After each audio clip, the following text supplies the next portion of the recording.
¿Qué tal amigos y amigas? Espero que se encuentren muy bien aquí en su canal de Coco Noticias. Y bueno, ahorita me encuentro en la billetera de FaucetPay, que vamos a estar cobrando nuestra billetera directamente. Vámonos rápidamente con la página. Esta es una página de minado, como se los comento, ya la he traído aquí al canal. Y bueno, como se los digo, esta es una página de minería y vamos a hacer este retiro.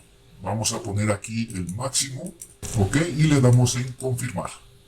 Y como verán, aquí ya me hizo el cobro en la parte del historial. Vámonos aquí a lo que es la billetera. Recuerden, miren, aquí está donde está mi puntero. Tengo ceros cobros el día de hoy.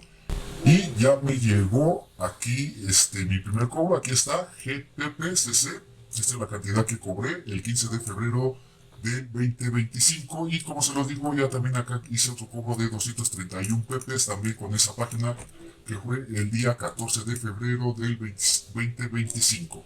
Bueno amigos, espero que les haya gustado este video. Nos vemos, hasta la vista, bye bye.